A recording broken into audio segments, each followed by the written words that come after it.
Hello there and welcome to another edition of Afternoons here on FNR Football Nation Radio. Adriano, Monte and Rick D'Andrea with you as always. And the Euro 2020 qualifiers are here. And that will be a massive feature for today's program with those qualifiers for the finals set to commence later tonight.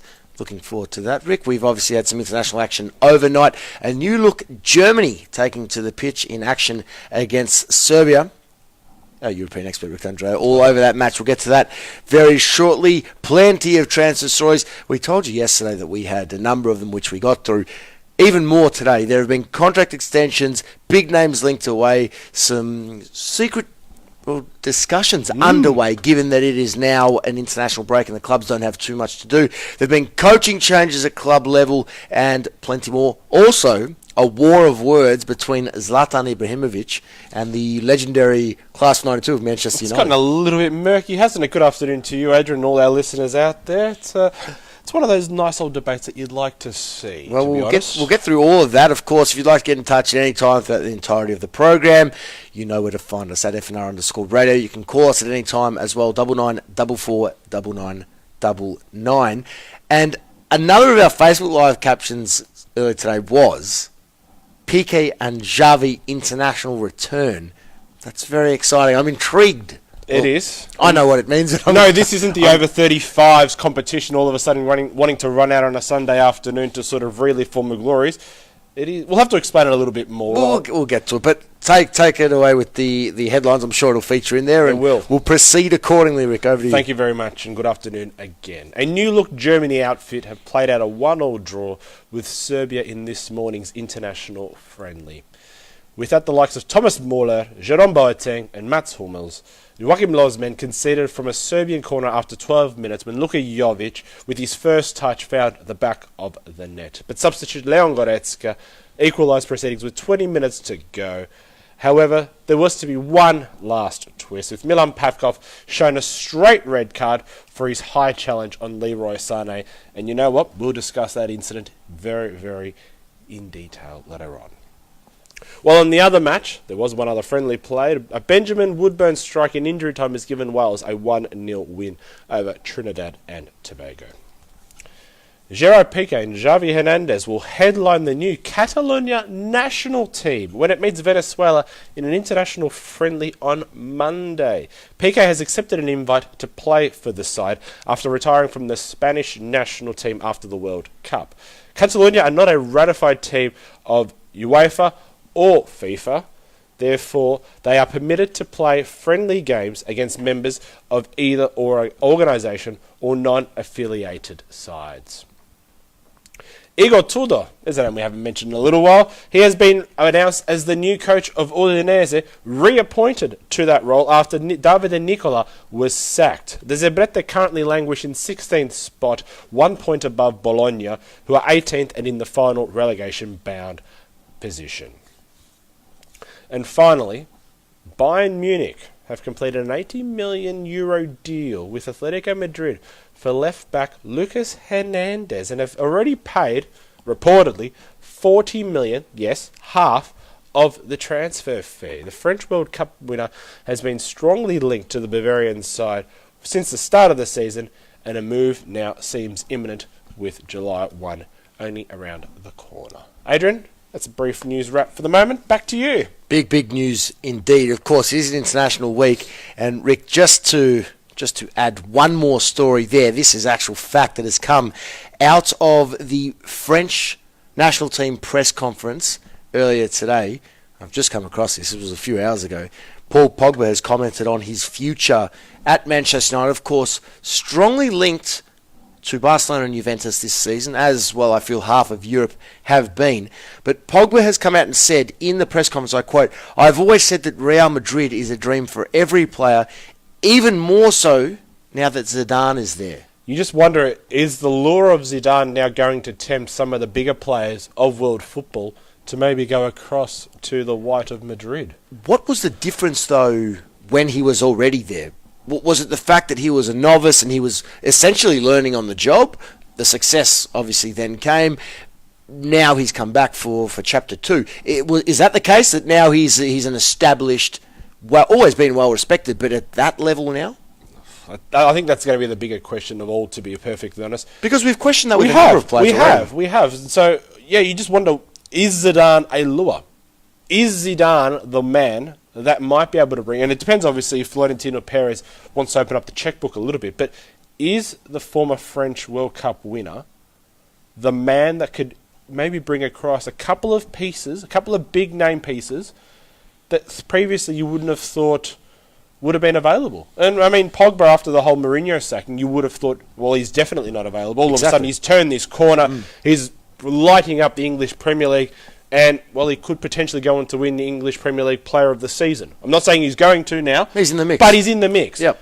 And now to be making these sorts of comments, I don't know if things might be starting to change a little bit, maybe for the Frenchman, but certainly for a whole heap of other players that might have been previously linked to Real Madrid. We will talk transfers, of course, later in the program, because that's going to be a massive story. Also, the Lucas Hernandez one there. That's a finally one. That's a finally one, but it's very interesting, that one, because yesterday we were also reporting that Nicolas Pepe as well from Lille could go there. So, look... Hernandez and Pogba, as we've touched on, the lure of Zidane and what that exactly means also is an intriguing element that we will discuss. But some of the names that we will be discussing later on in the show with regards to transfers: N'Golo Kante, Alexandra Pato, Kalidou Koulibaly, players who we've heard linked all around Europe previously. Again, an update on Paulo Dybala, Matthias de Ligt, Iker Casillas, and more. A lot to get through, so stay tuned. And you've forgotten Mauro Icardi. And Mauro Icardi. and Mauro Icardi. Well, feels like there is an update almost on a daily basis with him. Icardi, yes, I was keener to open with Icardi, because that's a saga which is, well, according to reports, is nearing a semi-end for the time being. And, well, let's quickly touch on that while you bring it up, because there have been some changes in Italian football with a coaching dismissal, as you said earlier on. So just before we get to the international scene, just some club news. Mauro Icardi, Gazzetta dello Sport and other media sources in Italy are suggesting that he will return, or very likely to return, to training and then be available for the upcoming fixture against Lazio. Now, this is, for me, I believe, as soon as I read this report, I believe that the end is near for Icardi. And I feel that Inter and the player and his representatives have basically come together and said, you need to be playing. Otherwise, it will hinder our chances of not only fetching the highest price for you, but moving you on to your desired destination. Yeah, it's got that feel about it as well. And considering that Inter at the moment, yes, they may have beaten Milan 3-2, and our producer Nick at the moment, he's got a very, very horrible look on his face at the moment. He's shaking his head. And I know he's a big Milan fan nonetheless. But considering that Inter at one stage was sitting very much pretty third place, untouchable, and then this whole Icardi saga has begun. That's right. And you've seen the Nerazzurri just plateau and drop starkly. His return is so crucial. Yes, they've been able to score the goals. Yes, Lautaro Martinez has been able to lead this team to get to where they are. But having the Argentine international in the mix just bolsters Inter that little bit more. You are spot on, but they do have that very difficult run to come now. And well, they play everybody, don't they? They play everybody. So Lazio after the break, which is one of those many 6-pointers that they'll play. Lazio's still in the hunt for Champions League football. That's, of course, coming off the back of the Derby della Madonnina against Milan as well. So it was started there. They got the 3 points, obviously. But then Genoa, Atalanta, Frosinone, Roma, Juve, Udinese, Chievo, Napoli, Empoli. Now, you've noticed there that every second game is a big boy. Is a heavyweight match. So, for me, Inter Milan still unlikely to finish in the top 4. That win really put them up in the box seat. It really put them in the box seat. But at the moment, I still think they will miss out. But having Icardi return may change that. Yeah. Because they were so successful with him and have been historically. And I think they've put egos to the side and have reached a mutual agreement for all parties to get the best out of it that they can. So I think Icardi will certainly still leave the club at season's end. I just don't think that they can achieve Champions League football without him. 100% agree. Other news there, you mentioned a coaching change at Udinese. The 11th coach sacked in Italy this season. I don't know if that is a European leading mark this season across top competitions, but the 11th coaching departure in the 2018-19 campaign. But it's not a good look for the Zebrette, and this being Udinese. they are owned by the same owners as Watford as well, in the Pozzo family. It seems to me, my personal opinion, that Udinese have pretty much been neglected by the owners over the last 6-7 years. Definitely. They've really, really turned their attention to Watford and trying to establish themselves in the English Premier League. And the Zebretta have just sort of been allowed to fall away. That's why you start to see a coaching change every 3 to 4 months with them. They usually do go through 2 to 3 coaches every season. Igor Tudor has been brought back into the fold here at the Bianconeri. I just don't know how much of a success he's going to be, considering his first stint was exactly the same, and it ended in the same way that I anticipate this one will go. Look, they're still at risk of going down. They're 1 point behind Bologna, and Bologna, that's right. At one stage we were saying, well, they are a chance to go down, but you would think they'd survive. Now, obviously under Sinisa Mihailovic, you give them more of a chance. They are playing a little bit better football. You'd think they would, and I'll say this on record, I think Udinese deserve to drop down to Serie B. I really do. It feels like it's been a long time coming, because Udinese are one of those sides who have played Champions League football before.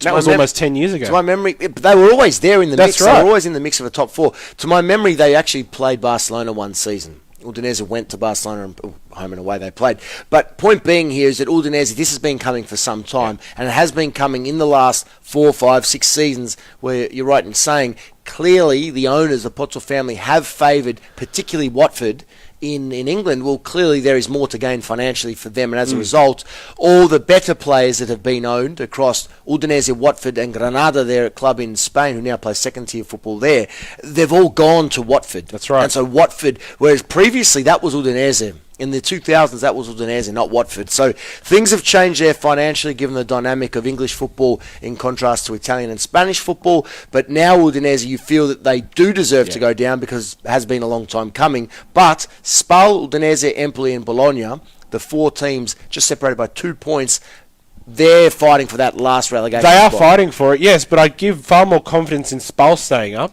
I give far more confidence in Empoli staying up, and that's why I'm almost ready to say that Udinese deserve to go down to Italy's second flight. We'll see. A lot of them have had coaching issues all season. Well, they all have, you're in right. fact, Udinese, Empoli and Bologna very recently had changes there. But Udinese bring in Igor Tudor again. Can he steady the ship? We will see. The other coaching story out of, well, particularly even European football, but particularly out of Italy, Roma again reports saying they've narrowed their coaching candidate list down to 2. Sarri from Chelsea, we know, and Gasperini, who has had an exceptional campaign again. Now, Gasperini would be an interesting choice, given his career has been a bit topsy-turvy, up and down over time, but maybe that would be the wiser acquisition. Or do you feel that you can't say more experienced Maurizio Sarri, because obviously the two have had very different careers, but Sarri, who's maybe coming from a higher profile club to come back, might be of benefit? My only query with going to someone like a Gianpiero Gasperini is, will the club and will the upper management, in particular James Pallotta, the owner, give him the time to settle in, implement his tactics, implement his style of football, cop a few losses, cop a few draws, before the success ultimately comes? That's my biggest query, because we saw with Gasperini at Inter, he lasted 7 matches, 8 matches at most, something similar. I fear the same could happen to Gasperini here. At Atalanta, he was given the time. He did have, I think, a season and a half to settle in. He did go through, of course, the youth team ranks, which is one of the strongest in Italy as well. So he was able to bring through a new batch. But he was given the time by the owners to settle in, work his magic, work out what pieces he needed, what pieces he could get rid of, cash in, but then bring through another generation of players that have seemingly helped the Nerazzurri up into that mid-table range, and all of a sudden we are still talking about them as possibly playing in Europe next season. I think, just based on what you've said and based on my observation, I think they would favour Sarri here. Just because Gasperini, his tenure at Inter didn't go that well, I think that will be a knock against him. But they're the two, according to media reports here, that are suggesting. But then how do you feel about Claudio Ranieri? I mean, yes, he does have a pedigree about it. I'm not going to say it's one of the world's best, but he's pretty much been given 10 matches, come in, temporarily fill a spot. Yeah. He's still in the hunt for a Champions League spot, and that's what Roma are aiming for this season. Sure. They're way too far away, of course, from even winning the Scudetto, but they're still in the hunt, maybe even making top 3. How would you feel if you are the Tinker Man, that everybody else has been linked to your role, and that you've only pretty much acquired, 3 match days ago? Look, it's like the United and Ole Gunnar Solskjaer conundrum at the moment. Well, it's not a conundrum because it's worked itself out, but he came in as an interim manager and he did exceptionally well. I think if Ranieri came in and won 10 from 10, they made Champions League, finished in the top 3 and everything's pretty rosy, then that's a different story. But I don't think Ranieri's going to do that. But he wasn't appointed as an interim manager. No, but that's the difference with Solskjaer. Solskjaer still had his contract at Molde intact and was only freed up until June 1, or pretty much the end of the season. But Ranieri's only been signed on a short-term contract, as in a 4-month contract to the end of the season. So he's been hired as the full-time manager.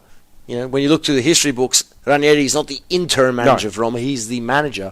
But he's been signed on a short-term contract, which leads me to believe that they've got, well, one of two things. They've either got bigger plans in mind, or they don't want to have another manager on their books who they have to pay out. And I guess I'd be more leaning towards the latter than the former, to be honest. Understood.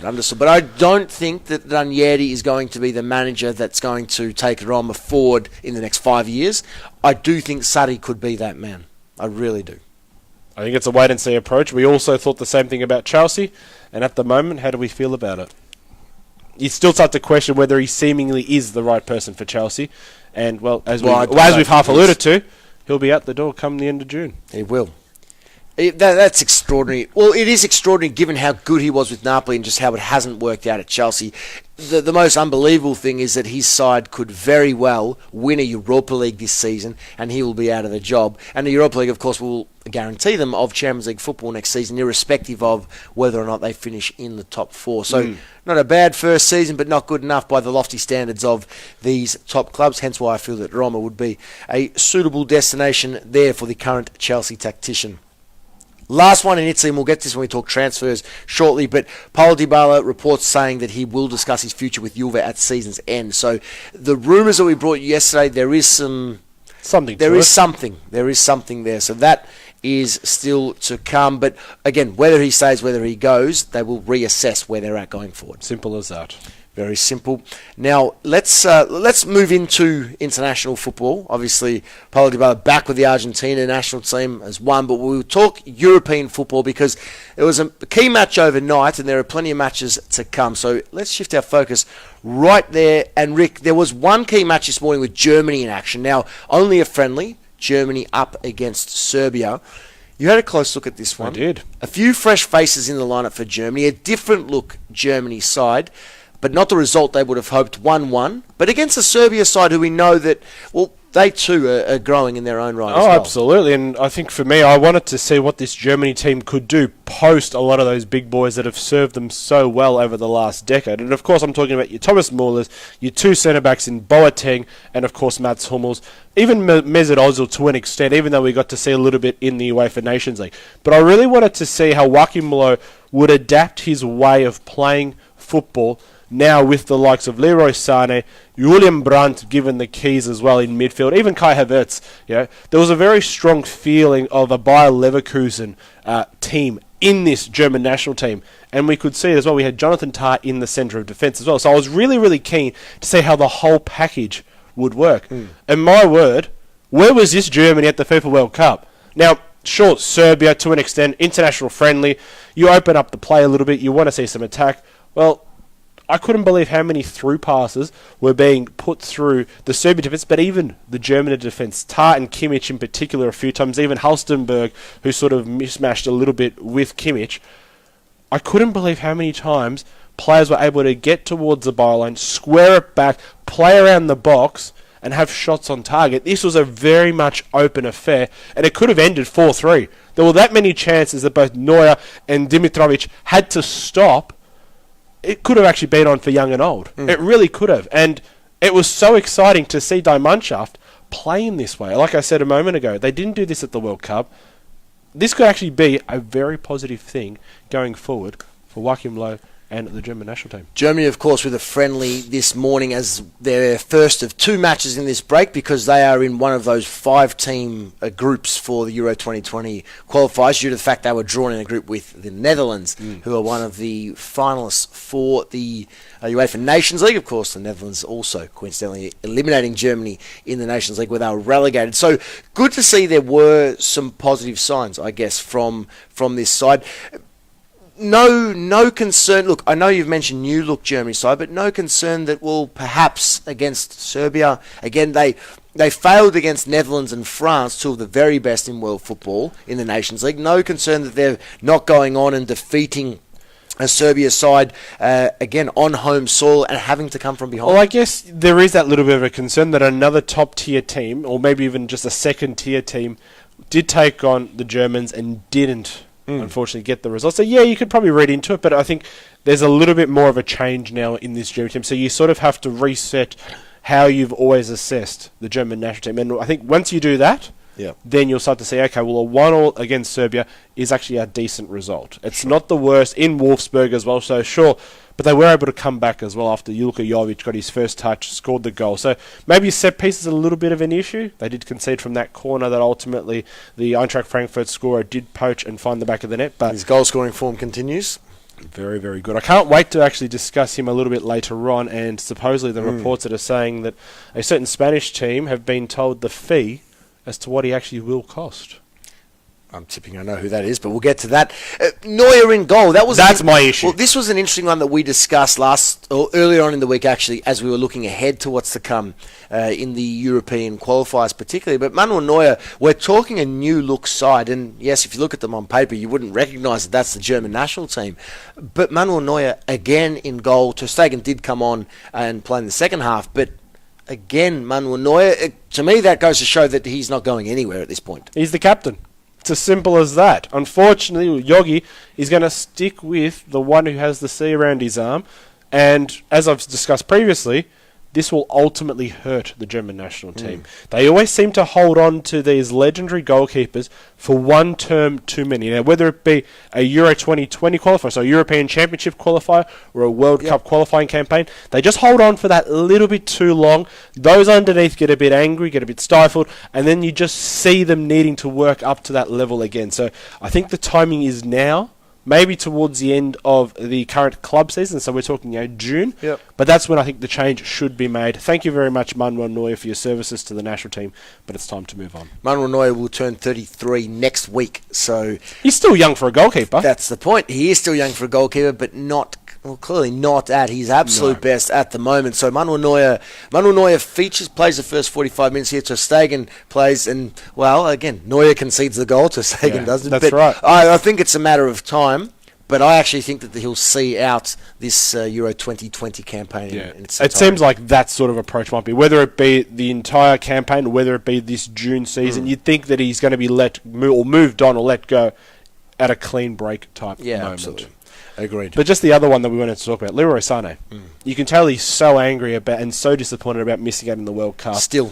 He was man of the match. The way he was able to cut through that defence time and time again and be the one who was squaring the ball. And then he had that very interesting moment in the 94th minute where, well, if you haven't seen the tackle, do shield your eyes. It's not a good look at all. If you're friendly as well. Yeah, not a good look. Milan Pavkov decided to go in studs up above the ankle. You could see that the leg and the ankle were tilting as well. If you do slow it down and watch it in freeze frame, slow motion.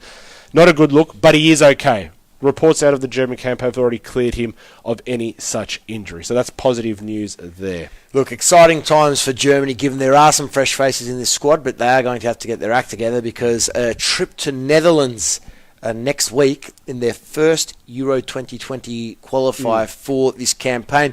Look, they should be going through no matter what happens. Only 5 teams in the group. They need to finish in the top 2 to advance. And You'd would anticipate that with Belarus, Estonia, Northern Ireland themselves and Netherlands that they can finish in the top 2. But stranger things have happened, but they will be put to the test immediately away from home against the Netherlands. Ivan's just come through and he's actually said that tackle on Sané reminded him of the tackle on Eduardo at Arsenal. Not pretty at all. And again, in a friendly, we're not used to seeing that. We don't like seeing that at all, competitive or not, but in an international friendly.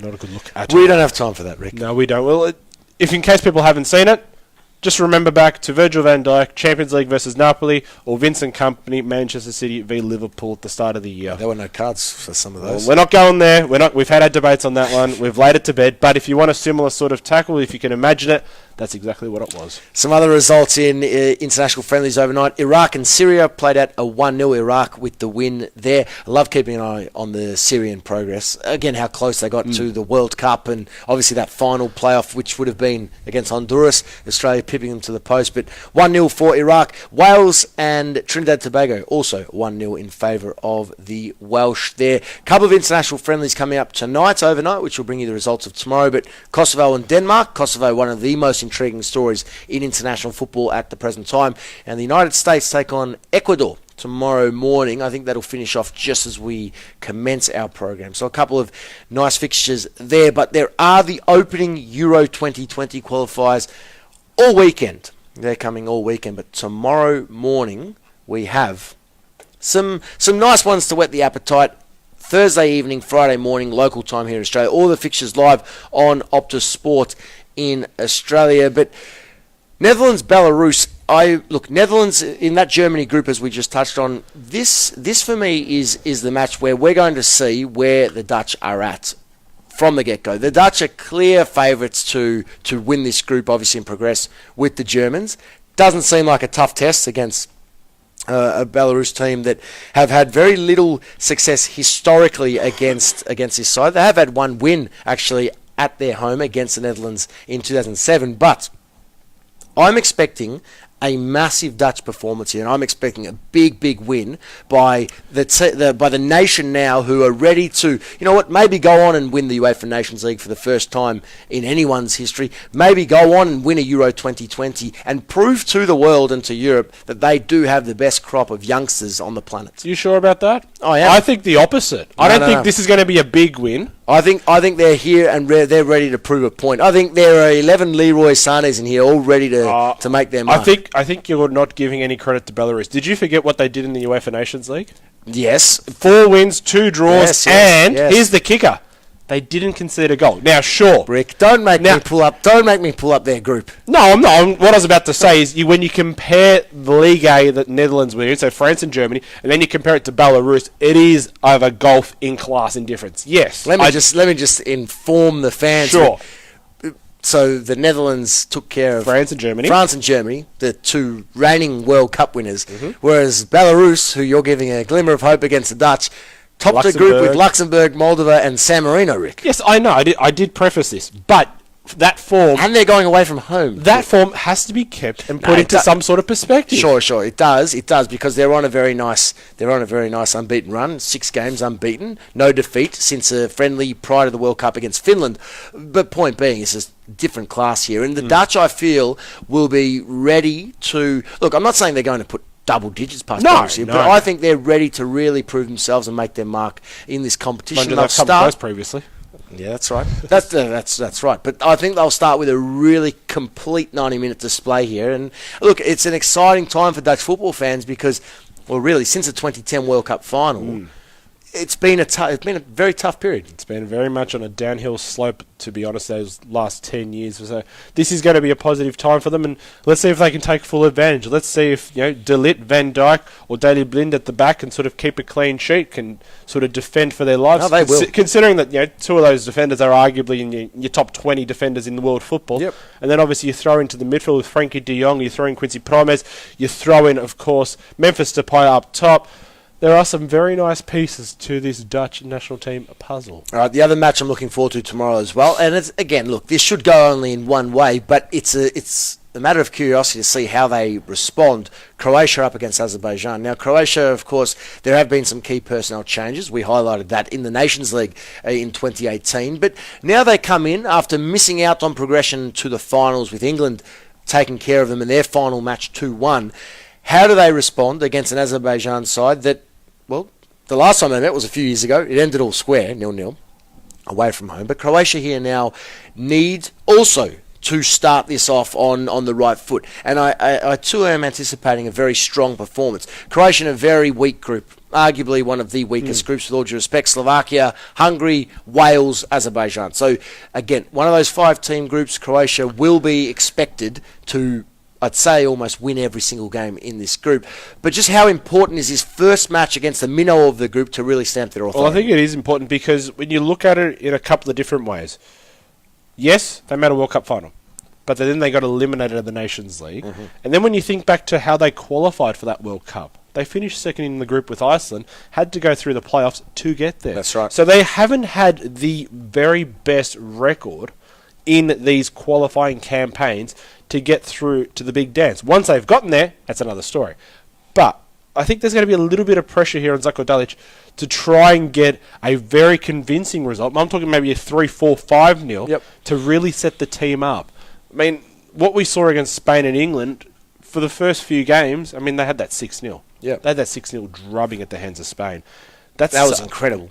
That's something that I think will take time to filter through the system and the players to get over. And maybe this is the revenge moment for them to maybe just push through it and completely forget about it. Well, that's what I said. That's what it provides them the opportunity to do exactly that. So despite it being a very weak group, I'm expecting another complete performance here from another very established national team. Other fixtures tomorrow morning, the opening match, Kazakhstan up against Scotland. Bit of a tricky test there for Scotland. Cyprus and San Marino. Austria up against Poland will be an interesting match. Of course, there are a couple of nice players coming through the ranks there at Poland, and this group is up for grabs. This is one of the most open groups. Again, Poland were a seeded nation when it came to the draw. Doesn't make sense. Doesn't make any sense. But Poland, Austria, Macedonia, Slovenia, Latvia, Israel. This is a pretty tough group, and this trip to Austria for Poland will be a key factor in deciding who progresses. Yeah, and when I think back to what happened before the World Cup, what were Austria on? They were on an 11-game unbeaten run, if you recall. They took care of Germany. They took care of, I think they also took care of Russia. I know, but different circumstances then and there. But they did get past some of these very big teams. I think they also played a draw against Brazil. So they did take on some very, very quality teams. Poland, as we know, well, they flopped at the World Cup. Dare I say they choked. We know what happened to them, of course, in the UEFA Nations League, where they got relegated on the final match day from that group with Portugal and Italy. Poland are in an interesting space at the moment. New coach in Brzezinski as well. They've got a few things to sort out at the moment, and they need to sort out who's firstly going to lead the line, secondly, who's going to be in charge of that defence. Yep. And these aren't things that you sort of want to work out in a qualifying campaign for a major tournament. No, absolutely. But this is a big game, and everything will be put to the side for 90 minutes here. I'm going to tip Austria actually get the win. This is a massive match for them and their hopes of progression. One of the other big games, Belgium and Russia, will be a great watch. Belgium favoured, but Belgium without a couple of key players. No Lukaku. Lukaku out. De Bruyne, of course, not called up with his injury. So maybe an opportunity for Russia here to spring a surprise. Yeah, I'm not going to rule out, because you'd think that Sergei Cherchesov, the Russian coach, might start to play a little bit more defensively within his shell, try and get some points, especially on the road against these very, very Will big... be tough, though. Yeah, we're not going to be easy. We're not saying here all of a sudden that Belgium won't be able to win, but Russia will put up a fight for the entire 90 minutes. And you know what? This might end up being an all-square, maybe a 1-1 type result. We'll see all these results coming tomorrow. Other matches, Israel, Slovenia, Macedonia, Latvia, Northern Ireland, Estonia, Slovakia up against Hungary. So that's all the action. We will have you covered with all of that and plenty more tomorrow right here on the program. Of course, afternoons on FNR Football Nation Radio. Now, before we move on, Rick, to the transfer talk that we assured our fans of, just a couple of other little international stories doing the rounds.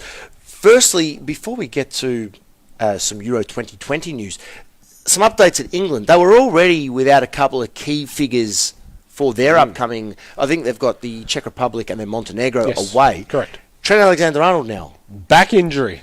Not good signs at all. This isn't good for club and country, of course. Considering where Liverpool are in the table, what they've done so far in the Champions League to get through the quarterfinals, to have their wing-back out of international duty because of a back injury, not good news at all. And when we think back to them as well, if you recall, remember that injury that he had? I think it was an ankle injury, kept him out for about a month, and that was prior to the Champions League recommencing. I thought it was about maybe a 3-4 week injury.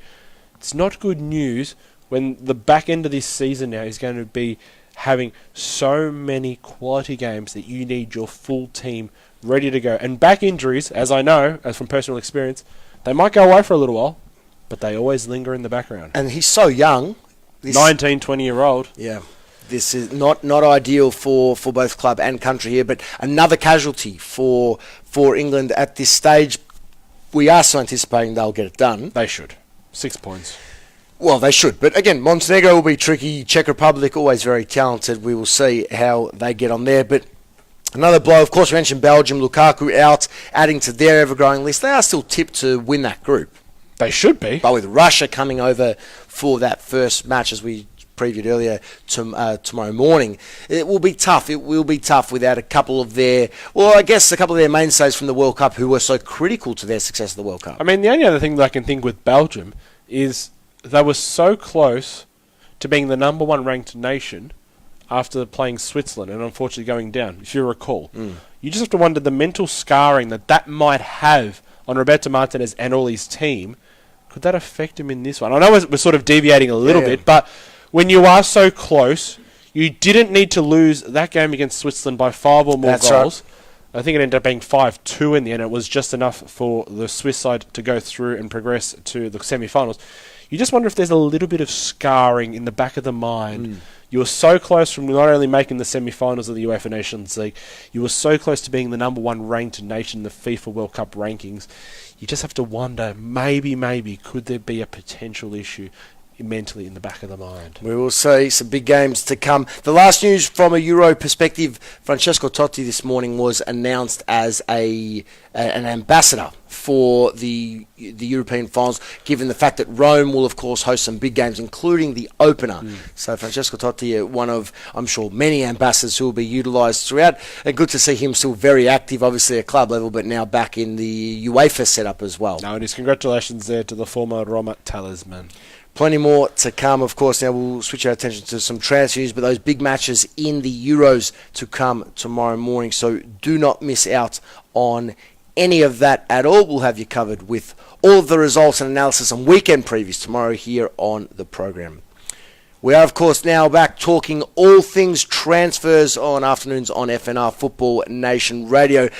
One news story before we get there, Rick, because this one just came across my desk this morning regarding women's football in the UK. Now, we've discussed, obviously, last weekend in Spain there was the record-breaking crowd for a women's football match between Atletico and Barcelona at the Metropolitano. 60,000 something or other. Sensational. So good for football, so good for women's football. Massive news, though, coming out of the English Women's Super League. Previously never had a sponsor. This competition was just referred to as the FA Women's Super League. Never had a sponsor. Barclays have become, no surprise. They do it in the men's. That's right. No reason as well do it in the women's. That's right. No reason why they should have done this earlier. But they've become the first title sponsor of the Women's Super League with a multi-million-pound partnership in place. Brilliant news there. So Barclays coming on board. Congratulations there. Should have been earlier, but well done to them for making the decision now. Wonderful news. And of course, one of Australia's own in Joe Monte, the coach of Arsenal in that competition, an Arsenal team that have been flying high all season. Sensational news for all involved. So well done and congratulations. No, absolutely 100% agree. Yes, you're right. Should have been done earlier. Nonetheless, it's done. It's dusted. Congratulations to Barclays for fronting up the money. Congratulations to the Women's Super League for getting a major sponsor. Let's see what can happen now from now on. All right, let's move on to some transfers on the men's front. And this is how we'll round out the program, because we could talk about this for 3 hours, Rick. We do love talking transfers, don't we? Well, this is the best time of year to talk transfers, when there isn't much else to talk about at club level, but the transfers come thick and fast. Now, start where we like. Let's talk about two of the big ones that we discussed off the top, and one of the other confirmed extensions from overnight, which will open with Iker Casillas, Porto 2021. The Real Madrid legend, I guess soon to be Porto legend as well. Do you reckon he will be?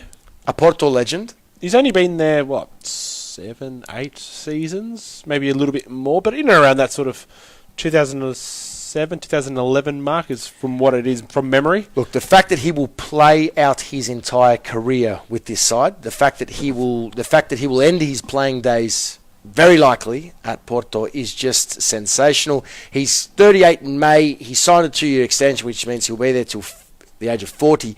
He's been with Porto since 2015. Rick, he's going to go on and have a 6-year career with this club. And coming in already as one of the greats of football, yes, he will go down as he's not someone who's gone there for a season. No. Look, he's not doing a Buffon and going to Paris Saint-Germain for 1 or 2 seasons. He's been there for a big chunk of his professional career. We're talking 25-30% of his professional career, 6 years at Porto. So they are playing some great football. They've got some wonderful players coming through the ranks. They've had some great success. They're in the quarterfinals of the Champions League.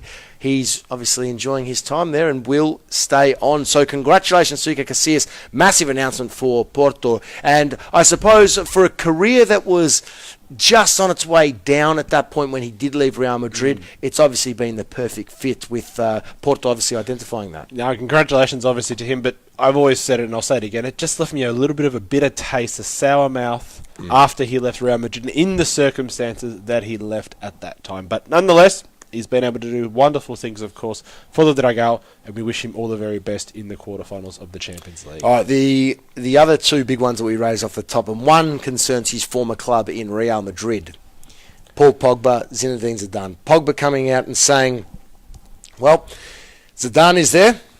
Now, that gives me more reason to want to be there. He said that I have always said Real is a dream for every player. But then also alluding to the fact that Zidane is an influence. How significant will the Zidane factor be for some of these players, particularly Frenchmen, Pogba, Mbappe, and more, who may find themselves linked to Los Blancos this summer? Well, I think it has to be a lure. I mean, playing with a legend of the club and your nation, it has to be something that a lot of French players will aspire to. But my bigger query that comes out of it is, if a lot of these young French players want to go play with Zinedine Zidane, why are we hearing reports that Raphael Varane is on the way out of Los Blancos? We are hearing those. He's French. Yes, he did finish 5th in the Ballon d'Or, but that's beside the point. If a lot of these Le Bleu players want to play with Zidane, sure, Varane has been there and done that with him, why is he potentially being shown the door? I guess the acquisition of Militao from Porto is a key factor as to why. Can he really partner Sergio Ramos with Militao in the squad? Will he play consistently? Clearly Varane is one of the best, if not the best central defender in world football. He has to be up there, and if he thinks that his position is in jeopardy given the money spent, well, I guess that's why he and his representatives are looking for a move elsewhere. Rafa Varane is a talented individual, but we don't know the conversations that have gone on behind closed doors. Maybe he has been told that, you know, we are looking to put ourselves into a better position, looking deeper into the future. But then let's bring it back to a lot of other French players, and we've touched on Pogba because he did make those comments, but excuse me, you've got Antoine Griezmann, who's been linked with Barcelona. Sure, we discussed yesterday, why wouldn't he want to go to the other side of Madrid? They need a left winger. Potentially he could join up with Zidane, a legend of the French national team. That's one.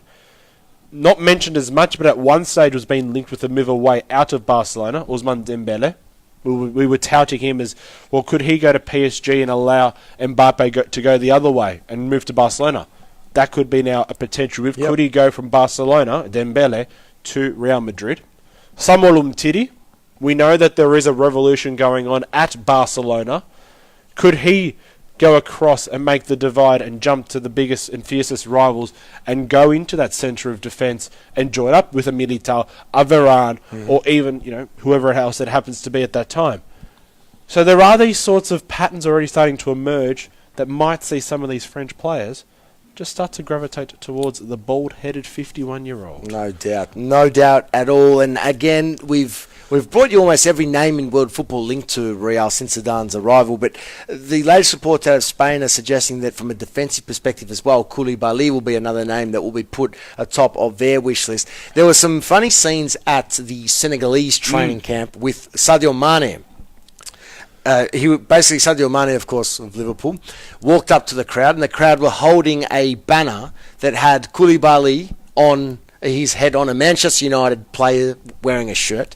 And Mane was laughing and saying, no, well, let's not see him go there. So, look, those links are there. Some of the fans do want the United move for Koulibaly, but you feel that Real Madrid maybe would be a stronger lure for the Senegalese international. But would he want to make that move? Again, well, who are we to say at this point? That's just one of 100 players linked to this club. But yes, I guess there would be some interest there if they could determine the way to proceed. But how would that work if you have Militao, Koulibaly and Sergio Ramos and Rafa Varane in a squad? Surely we can't see a three-man defence with two wing-backs being played at Real Madrid. Surely not. Not at Real Madrid. We can't see Marcelo doing that.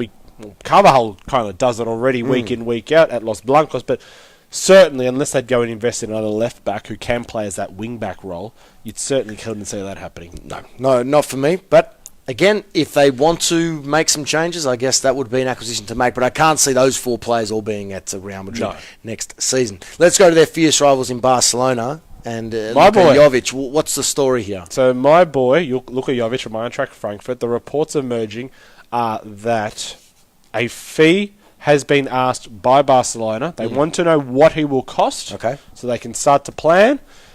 And this is actually, I think, a very low fee. I don't think this is ultimately what he will go for, but 60 million euro is what is being quoted, or what has been reportedly quoted to the Blaugrana from the Eagles of Germany.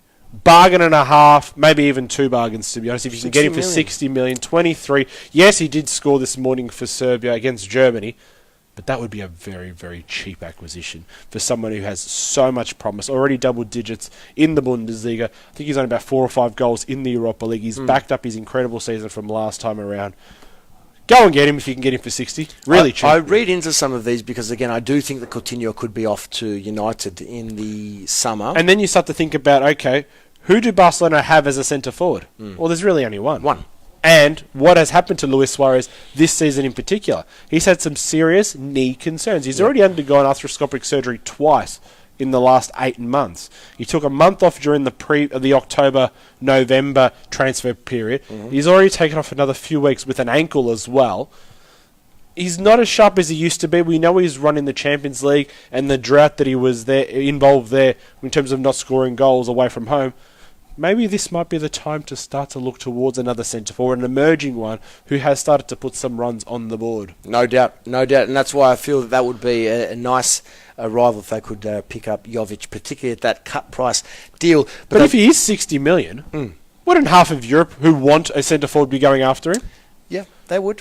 I guess they would. But at the same time, that's a similar fee that has been raised overnight as well, according to credible reports out of Spain, for Matthias de Ligt. Now, Barcelona, previously the valuation has been closer to the 80 that they paid for Frankie de Jong, but Matthias de Ligt has, according to reports, been subject to a 60 million euro offer by Barcelona. Now, this will obviously put Juventus on red alert because Juve are very interested as well. Reports are saying that when Ajax come to town for the Champions League second leg quarterfinals, Juve have already prepared meetings with his representatives. But I guess that bidding war is now underway. I don't think they're going to get the 19-year-old for 60 million euro. No, I think this will go closer towards the Frankie de Jong fee, to be honest. No, I agree. So again, look, you got two players there, Jovic and de Ligt, who are, I suppose, emerging talents this season, given the respective campaigns that they've had. But is 60 enough to cut it? Well, it depends what else is out there and who else is out there wanting to buy. But how desperate they are to buy. I do think de Ligt will end up at Juventus. I've still said I'll stick with Barcelona. They still do need that. You have been strong with Barca, but after the de Jong arrival, I don't think that they can bring in de Ligt, as well as clearly needing to bring in some attacking reinforcements, knowing they will still sell Coutinho. But I think that he will end up at Juventus. And I think the draw in the Champions League has favoured Juventus slightly, but enough for me to get them over the line. Just have that face-to-face time, have him there at their stadium, there must be a difference for players when they're given the opportunity to actually see, envisage, look, feel, breathe, enjoy, and I'm sure the Juve fans will be very respectful of him that night. I'm sure they will, but I'm sure, of course, a lot of Barcelona fans would be hoping that they go through to the final, Ajax somehow get past the likes of Tottenham, Man City, and Juventus, then they're going to play they'll play in Spain. Yeah, they'll play in Spain. I'm not saying it's going to happen, touch wood, I'm a Juventus supporter. I've openly admitted that, and that doesn't happen. I hope that Ajax do get eliminated in the quarterfinals. But that is a possibility. Yeah, I do take your point, but I think here the fact that they get to do this at this point in time in negotiations, it does help a little bit. It does help. Underrated, I think it does help a little more than a little. I think that this is a big factor for de Ligt and Juventus. But then again, I do also feel that de Ligt would love to continue his football with de Jong. that would also be a special thing. Imagine the two could play together at Barcelona. But I think De Ligt to Juventus will be the outcome for season's end. The other big one, now we're talking about bigger money, Bayern Munich and Lucas Hernandez. This, as Rick said earlier in the program, this has been a case of, well, finally. Lucas Hernandez to Bayern Munich has been rumoured for some time. There were talks that Bayern Munich would launch a club record assault on this player, and that they have done, and now they're saying, 80? Somewhere around the 80 mark. Well, that's enormous money for this player, and very rare that we see a player like a Lucas Hernandez go for that level of money, but I guess... But why is he going for this level of money? This is the thing that I don't have an answer to that. I don't. Why is he going for 80 million? The only thing I can think of is I know his release clause is in and around that 80, 85 Rick, million we mark. know that release clauses are... But... What is a release clause? Yeah, I know. That it's not worth the piece of paper that it's written on. I understand that. I completely understand that argument. But this was the figure that was touted when the reports emerged all those months ago. Sure. They've stuck to it. The release clause, or you're not getting him for the French World Cup winner. But is he worth your club record fee? Because No, the way no. I'll answer that categorically. No, he is not. Think about all the players that Bayern Munich have purchased, particularly talented superstars from Borussia Dortmund in their droves, and nowhere near this fee. Bayern Munich going all out for a player that, well, yeah, he'd be a nice top-up player, but clearly he's not going to be the determining factor as to whether or not they win in the Champions League. Who do they currently have playing as left-back? I'd argue he's probably the best in the world, if Alaba. not top 5. Daniel Alaba. Now, unless Niko Kovac, the Bayern Munich coach, is going to have a little bit of, excuse me, transition revolution and even switch up that defence and that midfield, I don't know why the Austrian won't be playing in his regular place. I mean, we did see Joshua Kimmich move out of right back into that sort of central defensive midfielder role, and he's done it quite well this season. We've seen a lot of these centre backs or wing backs turned into central midfielders. Marquinhos being another one. Yep. Gary Medel was another one that we've mentioned over the years as well. I just don't understand. Maybe is this the ploy all of a sudden to have Alaba come in and play a CDM type role, or conversely, if they are going to stick to 3 or 4 at the back, could you use Alaba further up the pitch as a left winger? Because we know he can play literally every position from left back to centre forward. Yeah, but they have the wingers. They have a number. They don't have the wingers, especially on the left with Frank Ribery going. Sure. But they're in a position. They're in a position now where I feel that if they wanted to bolster in that part of the park. You've spelled out quite clearly here. You've got one of the best left backs in the world in Alaba, and you're going to bring in another star left back in Hernandez to play your left back in a left wing role. Makes no sense. Just go and buy the left winger. That's not too hard. You know who'd actually be a good fit for them? Who? Costa.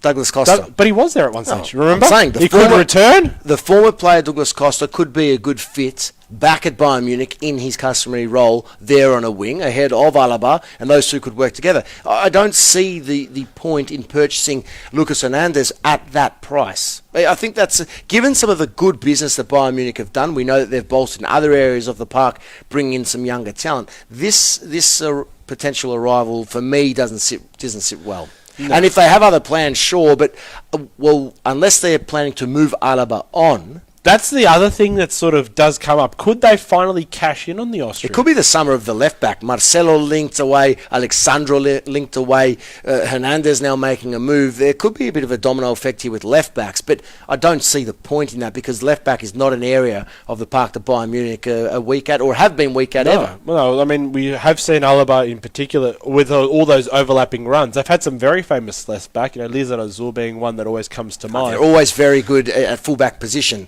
Look at their legends right and right. left. Well, that's why I'm always sort of wondering why is the French World Cup winner all of a sudden more or less going to be joining in as a Bavarian going forward. Rick, I have no idea. Let's move on. Man City are plotting a big move for Saul of Atletico Madrid. This to me makes no sense. You'll need to explain this one to me. How can you go after an Atletico Madrid midfielder, quality as he is, when you have arguably one of the best attacking midfields / central midfields in world football? No idea this one. This is just a case of wanting to add star power to your squad. But who moves out if this player comes in? David Silva. That's the only one I can think of. He's what now about financially though, Rick? Because we know City have financial pressure on them. We do. But so, who could they move on? Are they going to move on Kevin De Bruyne? Probably not. No. Leroy Sané? No.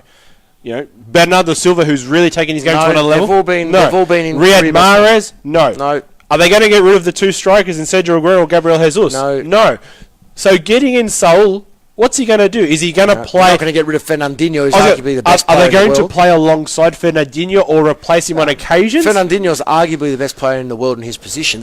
Saul coming Maybe in. Casemiro might have a few things No, to sure. say. But Fernandinho has been right up there this season. Casemiro and Real haven't been at their best. So City, for me, to bring in Saul, and they're talking 100 plus. They are. They're talking 100 plus.